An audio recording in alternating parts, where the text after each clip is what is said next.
이 세상에 많은 것들이 참 중요한 것이 있습니다. 과연 무엇이 가장 중요한 것일까요? 우리의 인생을 빛나게 하는 것, 그것은 무엇일까요? 많은 사람들은 마치 옷의 액세서리와 같이 내 인생을 더 가치 있고 멋지게 하고 빛나게 해주는 것을 좀 찾는 것 같아요. 내 인생을 빛나게 하는 것, 그것은 무엇일까요? 많은 사람들은 그것을 돈이라고 생각합니다. 돈 있으면 내 인생이 반짝반짝 아름답게 보석처럼 빛날 거야 라고 생각합니다. 물론 돈이 주는 여유로움이 있습니다. 그런데요, 꼭 돈이 그 인생을 빛나게 하는 것만은 아닌 것 같아요. 한 뉴스 기사에 난 내용이긴 한데요, 어떤 모녀가 그 벤츠라는 승용차, 참 좋은 차 아닙니까? 고급 차를 타고 와서 그 무료 급식을 받아간 적이 있습니다. 그걸 한번 뉴스에 좀 난 적이 있는데요. 그러니까 그 모녀는 아니 이거 누구나 다 주는 거 아니냐? 내가 이걸 받아가는 게 무슨 잘못된 거냐라고 이야기하면서 아예 오히려 당당하게 그 줄 서가지고 받아갔다는 이야기가 있습니다. 사정이 있겠죠. 그 이야기를 또 들어보면 사정이 분명히 있을 텐데 상식적이진 않잖아요. 그분들에게는 글쎄요, 그 차를 운영하고 굴리려면 그래도 꽤 비용이 많이 들지 않습니까? 근데 그 삶에서 아니 내가 뭐 무료로 사람들 다 먹는 건데 저거 먹어도 되지 않나? 라는 생각이 앞서니까 자신의 상황이나 체면이나 염치나 이런 것들은 뭐 아랑곳하지 않고 행동하게 되거든요. 돈은 있을 수 있어요. 하지만 지혜는 없는 겁니다. 돈이 우리의 인생을 더 가치 있고 빛나게 하기 위해서는 돈을 쓰는 지혜도 필요하거든요. 우리의 인생을 정말 빛나게 하는 것은 무엇일까? 그것에 대해서 우리는 늘 생각해 보아야 합니다. 금이나 은보다 지혜를 얻는 것, 그것이 더 중요하다라고 성경은 이야기합니다. 하지만 이 세상 사람들이 그걸 잘 받아들이겠습니까? 지혜를 얻는 것이 금이나 은보다 더 중요합니다라고 이야기하면 일반 사람들은 콧방귀를 낄 수 있습니다. 하지만 오늘 잠언을 통하여 하나님의 말씀은 우리에게 이렇게 16절에 권면을 시작합니다. 지혜를 얻는 것이 금을 얻는 것보다 얼마나 나은고. 우리가 가장 중요하게 생각하는 가치인 금, 명철을 얻는 것이 은을 얻는 것보다 더욱 나으니라. 우리가 좋아하는 금과 은, 금은 이 세상에서 가장 추구하는 것이 아니겠습니까? 그런데 금보다 은보다 더 중요한 것이 있다라고 이야기를 합니다. 그것은 바로 지혜요 명철이라는 것입니다. 사랑하는 성도 여러분, 또 온라인으로 이 새벽에 함께 참여하고 있는 성도 여러분, 이게 동의가 되십니까? 금보다 은보다 더 중요한 것이 있다라는 이 성경의 말씀이 과연 그렇지라고 동의가 되십니까? 아니면 뭐 성경이야 그렇게 얘기를 하겠지, 하지만 세상 물정 모르는 이야기가 아닌가라고 생각 들진 않으십니까? 오늘 잠언 16장의 내용을 통하여서 한번 좀 우리가 이 새벽에 지혜에 대한 도전을 얻었으면 좋겠습니다. 자, 17절은 계속 이어서 말합니다. 악을 떠나는 것은 정직한 사람의 대로이니 자기의 길을 지키는 자는 자기의 영혼을 보전하느니라. 여기 정직한 사람이라는 말이 나옵니다. 여러분, 어떻게 정직한 사람이 될 수 있을까요? 연결하자면 정직한 길로 가기 위해서는 금이나 은보다 지혜와 명철이 필요하다는 거죠. 어떻게 악을 떠날 수가 있을까요? 분별해야 악에서 떠날 수가 있다는 것입니다. 그렇기 때문에 악을 떠나는 것, 정직한 사람, 이 모든 것들은 지혜와 연결되어 있습니다. 악을 떠나는 것, 지혜를 가지고 악에서 떠날 때 정직한 사람의 대로라는 말이 나옵니다. 이 대로라는 것은 어릴 때 시골에 보니까 신장로라는 말을 하더라고요. 신장로. 그러니까 예전에는 막 길이 협소하고 좁았는데 새롭게 길을 만든 게 신장로였습니다. 여러분, 뭐 그런 건 모른다 하더라도 지금 우리가 다니는 길은 뭐 비포장도로라는 게 거의 없지 않습니까? 근데 예전 길은요 정말 비포장도로가 많았어요. 거기 비포장도로를 타고 가면요 이 몸이 자동으로 마사지가 됩니다. 이 덜덜덜덜덜 하도 차가 떠니까요 어떻게 있냐 그렇게 타고 다녔나 몰라요. 그래서 신장로, 아스팔트 막 그런 데로 가면 와, 길 좋다 이렇게 했다는 거죠. 꼭 그렇다는 겁니다. 악을 떠나고 정직한 자의 길은 마치 아스팔트 길을 걷는 그 차가 가는 것과 같다는 거죠. 하지만 악한 사람의 길은요 늘 덜컹거려요. 악을 행하고요 지혜를 무시하고 가는 길은 늘 고난이 있다는 거죠. 덜컹덜컹거리고 뭐 푹 빠지기도 하고 이게 뭐냐라고 이야기도 하고. 하지만 지혜와 명철의 그 길은 마치 잘 닦아놓은 포장한 도로와 같이 그 길들을 온전하게 갈 수 있다라는 겁니다. 그래서 자기의 길을 지키는 자는 자기의 무엇을요? 궁극적으로 영혼을 보존한다는 겁니다. 물질이 영혼 보존해 줄 수 없습니다. 물질이 금이나 은이 우리의 영혼을 잘 지켜줄 수가 없다는 것이지요. 사랑하는 성도 여러분, 우리의 관심은 이 세상에 살아가는 방식이 아니라 하나님께서 만드시고 하나님과 연결된 영혼의 가치에 눈 떠야 할 줄 믿습니다.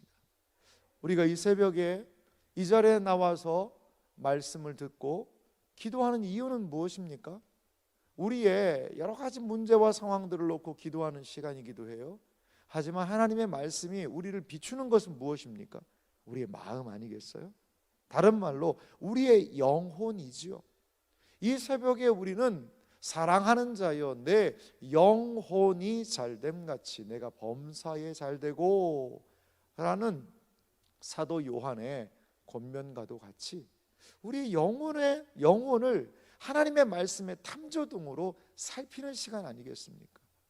우리의 영혼을 늘 돌아보아서 정직한 자의 길로 영혼이 보존되는 길로 나아가는 우리의 삶이 되기를 간절히 소망합니다. 지혜가 없을 때 나타나게 되는 증상이 있습니다. 병이 하나 있는데요. 그것은 무엇이냐? 교만입니다. 18절 말씀을 보면요. 교만은 패망의 선봉이요 거만한 마음은 넘어짐의 앞잡이니라. 많은 사람들이 처음에 잘 시작하다가도 마지막에 이 교만이라는 병 때문에 망하는 사람이 얼마나 많은지 몰라요. 성경에 등장하는 이 사울이라는 왕도 참 겸손한 사람이었거든요. 그는 선천적인 능력도 있는 사람이었고요. 보통 사람들이 사울 옆에 서면 이 사울 어깨 정도밖에 안 했대요. 이 키도 상당히 번칠하고 처음에 왕으로 세우겠다고 그러니까 행구 진보다리 속에 숨어 있었어요. 아이고 저는 잘 못하겠습니다 하고요.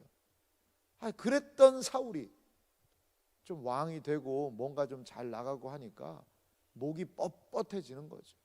목이 뻣뻣해지는 거예요. 이 교만이라는 것, 참 우리가 이 잠언의 이 지혜로 분별하지 않으면 얼마나 쉽게 교만에 빠질 수 있는지 몰라요. 뭔가 좀 잘하면 우리는 금방 마음이 높아지지 않습니까? 그런데 그 교만은 그냥 단순하게 아이고 뭐 교만하니까 참 진짜 볼성사납다 그 정도가 아니라 패망의 선봉이라는 거죠. 그 거만한 마음은요 분명히 인생의 넘어짐의 앞잡이라는 것이죠.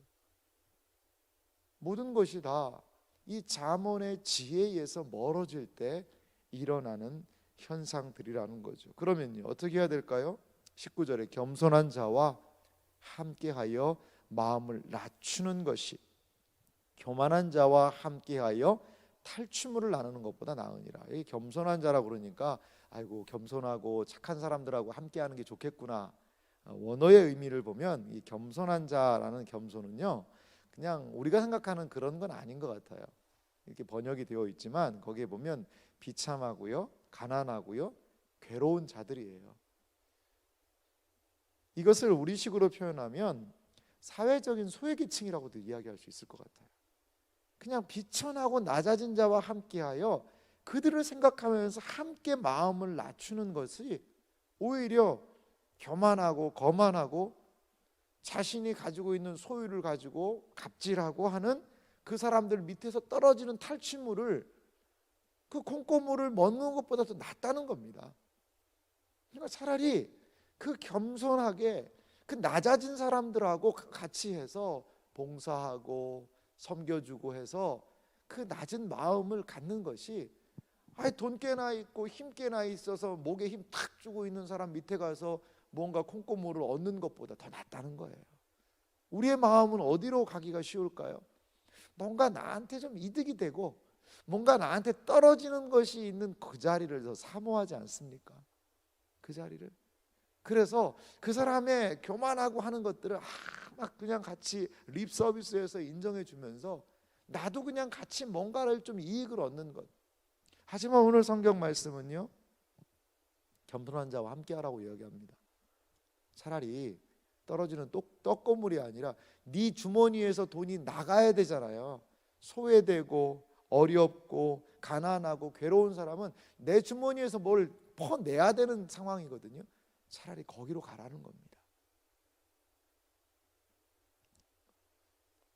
오늘 이렇게 잠언의 이 지혜의 권면은 우리에게 또 하나 이 말에 대한 것을 언급을 합니다. 23절 말씀 한번 보실래요? 지혜로운 자의 마음은 그의 입을 슬기롭게 하고 또 그의 입술에 지식을 더하느니라. 자, 지혜가 가장 온전하게 드러나는 것이 저는 언어 생활에 있다고 봐요. 이 안에 뭐가 들었나가 나타나는 것은 우리의 언어로 분명히 드러나게 되거든요. 근데 지혜로운 자의 마음에서는 뭐가 나오죠? 입을 슬기롭게 한다. 어떻게 입이 슬기롭게 될까요?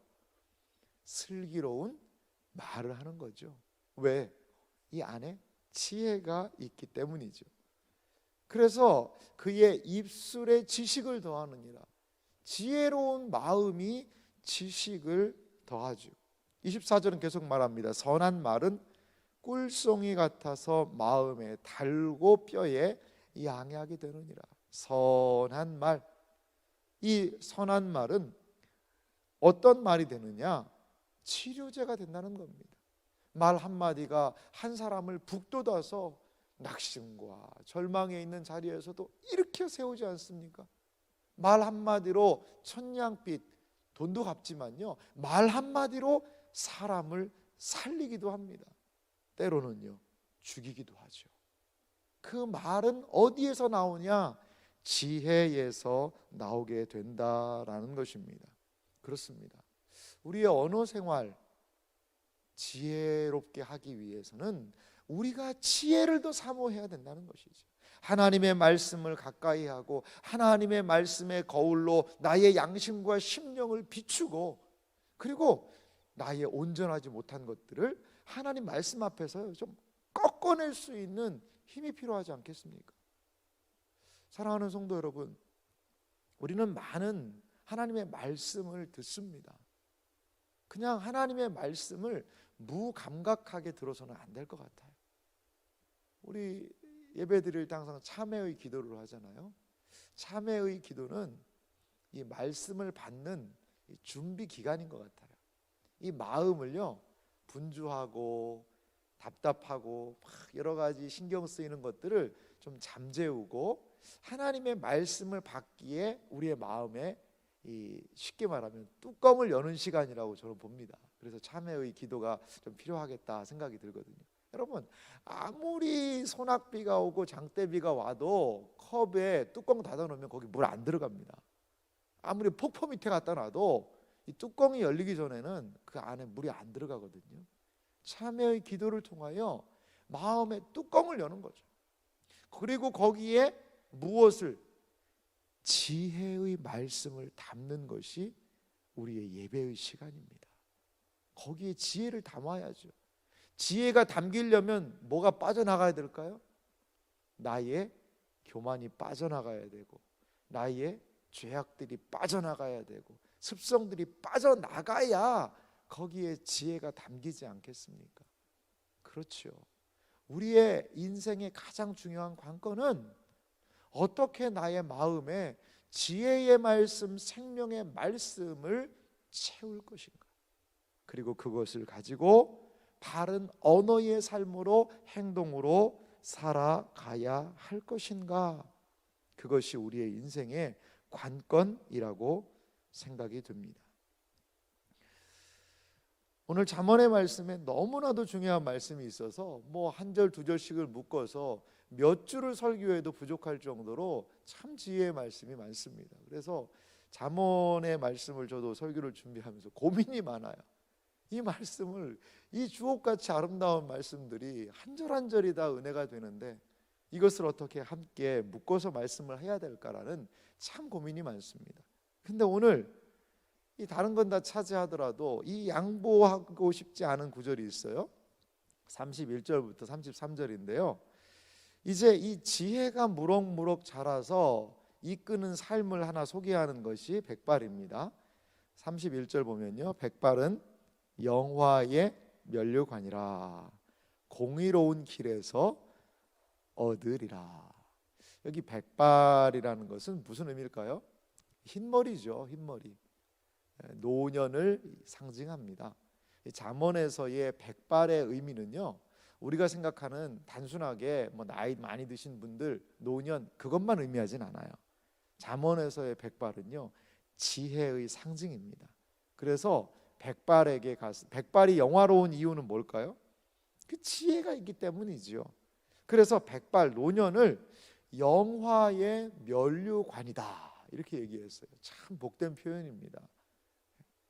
이 노년기에 노년을 이 영화의 면류관 같이 잘 받들어야 되죠. 그것이 성경이 말하고 있는 바입니다. 그런데요, 단서 조항이 있습니다. 공의로운 길에서 얻으리라. 노년에 영화로운 면류관을 어디서 얻느냐? 그냥 이제 내가 물리적으로 나도 이제 머리가 허해졌으니까, 백발이 됐으니까 이제부터 나 다 존경해라, 거기에서는 얻을 수가 없다는 거지. 백발의 이 영화를 어디에서 그럼 얻을 수 있을 것이냐? 공의로운 길에서 얻는다는 거지. 다른 말로 하면 지혜가 인도한 그 길을 따라가다 보면 지혜의 축적이, 지혜가 이끄는 그 삶이 결국 노년이 되어서도 영화의 길로, 영화로운 존재로 만들어준다는 것입니다. 사랑하는 성도 여러분, 이 영화로운 길, 공의 길을 걸음으로, 지혜의 길을 걸음으로 아름답고 복된 영화의 면류관을 얻으시는 복된 노년의 삶이 되시기를 간절히 소망합니다. 이것이 바로 잠언이 말씀하고 있는 것이지요. 잠언은 우리에게 32절에 보니까 노하기를 더디하는 자는 용사보다 낫고 자기의 마음을 다스리는 자는 성을 빼앗는 자보다 나으니라 라고 권면합니다. 지혜, 잠언은, 이 지혜는 우리에게 무엇을 얘기하냐면 이 노하는 자들에 대하여서 이야기를 합니다. 여러분, 왜 분노할까요? 분노한다는 것은 다른 말로 뒤집어 보면은요, 모든 것을 내 뜻대로 좀 해야 되겠다는 그러한 자기 교만이 거기에 있습니다. 내 뜻대로 돼야 되는데 내 뜻이 안 되는 거죠. 그러니까 막 화를 내는 겁니다. 막 분노를 하는 겁니다. 열받아 하는 겁니다. 여러분, 내 뜻대로 다 될 수 있나요? 그거 아닌 것 같아요. 우리 분노를 할 수 있죠. 때로 막 예수님께서도 뭐 의분을 행하셨다고 그러고 그러는데 그 부분은 다음에 한번 살펴볼 필요가 있습니다만, 이 화를 내면서 온전하게 행할 수가 없습니다. 그르치는 것은요, 그 우리의 사회의 범죄와 많은 부분의 실수가 홧김에 이혼하고, 홧김에 사람 죽이고, 홧김에 폭력을 행사하고, 홧김에 보복 운전을 하고, 이 요즘 시대에 이 마음을 통제하지 못하는 것이 얼마나 많은지 몰라요. 그건 그 분노의 가장 중심에는 내가 있습니다. 내 마음대로 돼야 되는데 왜 내 뜻이 안 되냐 이거죠. 그런데 노하기를 더디하는 자는 용사보다 낫다는 겁니다. 자기의 마음을 다스리는 자는 성을 빼앗는 것보다, 한 성을 빼앗는 건 얼마나 큰 일입니까? 근데 자기 마음 하나를 잘 다스리는 것이 그거보다 낫다는 것입니다. 어떻게 하면 화를 내지 않고 이렇게 그런 마음을 지키고 분노하는 것에서 우리의 마음을 지킬 수 있을까요? 그 비결이 33절입니다. 제비는 사람이 뽑으나 모든 일을 작정하기는 여호와께 있느니라. 하나님의 주권을 인정하라는 겁니다. 쉽게 말하면 뭘 하나 뽑아가지고 말이야 왜 나한테 이런 패가 온 거야 막 확 집어던지면서 말이야 이럴 수가 있어. 그게 아니고 패를 딱 뽑았으면 아 이게 하나님의 뜻이겠구나 생각하면 마음 누그러뜨릴 수 있다는 겁니다. 어떤 사람이 확 나를 화나게 하는 그런 행동을 하더라도 그거를 그냥 넘어갈 수 있는 이유는 그래 하나님의 손 안에 있는 거지 라고 생각하면서 우리의 마음과 생각을 지킬 수가 있다는 겁니다. 사랑하는 성도 여러분, 잠언에는 지혜에는 생명의 길이 있습니다. 이 하나님의 이 잠언의 말씀 안에는 우리를 살리는 말씀들이 있습니다.